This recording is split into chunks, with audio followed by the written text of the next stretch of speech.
Ce service, depuis 30 ans, consistait purement et simplement pour Jonathan, le matin de 9 heures à 13 heures et l'après-midi de 14h30 à 17h30, à rester debout devant la grande porte, ou tout au plus à arpenter d'un pas posé la plus basse des marches de marbre.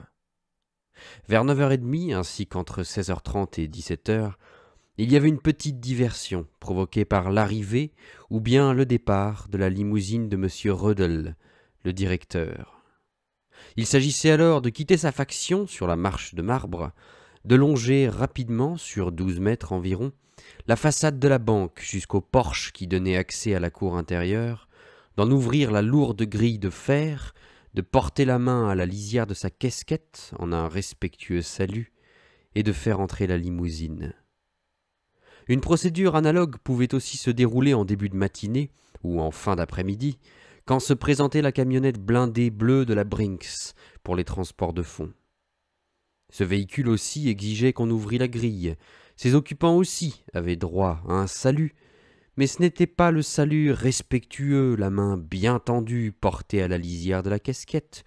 C'était le petit salut, plus expéditif, de collègue à collègue, l'index seul venant effleurer la casquette.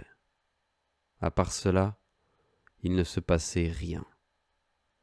Jonathan restait là debout, regardait fixement devant lui et attendait.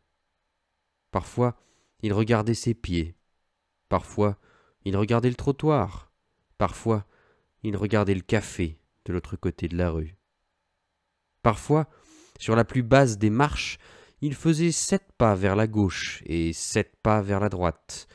Ou bien il quittait la marche du bas et se mettait sur celle du milieu, et parfois, quand le soleil tapait trop fort et que la chaleur faisait sourdre la sueur contre le cuir de sa casquette, il gravissait même la 3e marche, qui était à l'ombre du fronton de la grande porte, et, après s'être brièvement découvert pour s'essuyer le front du bas de sa manche, il y restait debout, regardait fixement devant lui, et attendait. Il avait calculé un jour que, jusqu'à sa retraite, il aurait passé, debout sur ces 3 marches de marbre, 75 000 heures. Il serait alors à coup sûr la personne qui, dans tout Paris, et sans doute aussi dans toute la France, serait restée le plus longtemps debout à un seul et même endroit. C'était vraisemblablement déjà le cas, bien qu'il n'eût encore passé que 55 000 heures sur les marches de marbre. Car il n'y avait plus que de très rares vigiles à être ainsi dans la ville, employés à poste fixe. La plupart des banques avaient passé contrat avec des sociétés de gardiennage et se faisaient fournir par elles ces jeunes types qui se plantaient devant leurs portes, jambes écartées et l'air vachard, et qui au bout de quelques mois, ou souvent de quelques semaines seulement, étaient remplacés par d'autres types à l'air tout aussi vachard, et ce, pour de prétendues raisons psychologiques. À ce qu'on disait, l'attention d'un vigile se relâchait s'il était trop longtemps affecté au même endroit, sa perception de ce qui se passait alentour s'émoussait, il devenait paresseux, négligent, et donc inapte à sa mission. Des âneries, tout ça. Jonathan savait à quoi s'en tenir. L'attention du vigile se relâchait complètement en quelques heures déjà. Ce qui se passait autour de lui, et à plus forte raison ces centaines de personnes qui entraient dans la banque, dès le premier jour il ne les percevait pas consciemment. Et d'ailleurs, ce n'était nullement nécessaire, car de toute manière on ne pouvait pas distinguer un bandit d'un client.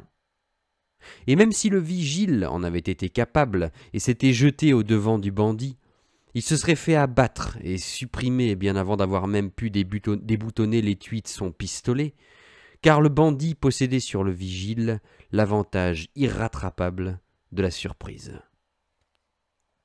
Une sorte de sphinx. Voilà comment Jonathan, qui en effet avait lu un jour quelque chose sur les sphinx dans l'un de ses livres, voyait le vigile. Une sorte de sphinx. Son efficacité ne tenait pas à quelque action, mais à sa simple présence physique. C'est elle, et elle seule, qui l'opposait au bandit potentiel. « Il faudra que tu passes devant moi, » dit le sphinx au pilleur de sépultures. « Je ne puis pas t'empêcher d'agir, mais il faudra que tu passes devant moi. Et si tu l'oses, alors gare à la vengeance des dieux et des mânes du Pharaon. » Et le vigile, lui, dit « Il faudra que tu passes devant moi. Je ne puis pas t'empêcher d'agir, mais si tu l'oses, il faudra que tu m'abattes, et alors gare à la vengeance des tribunaux sous la forme d'une condamnation pour meurtre. » Cela dit, Jonathan savait fort bien que le sphinx disposait de sanctions beaucoup plus efficaces que le vigile. La vengeance des dieux, un vigile ne pouvait en brandir la menace. Et même dans le cas où le bandit se moquait des sanctions, le sphinx ne courait guère de danger. Il était taillé dans le basalte, dans le rocher massif, il était coulé dans le bronze ou solidement scellé. Il survivait sans peine de 5000 ans à un pillage. Tandis que, si l'on tentait de piller une banque, le vigile ne pouvait immanquablement qu'y laisser sa vie au bout de 5 secondes.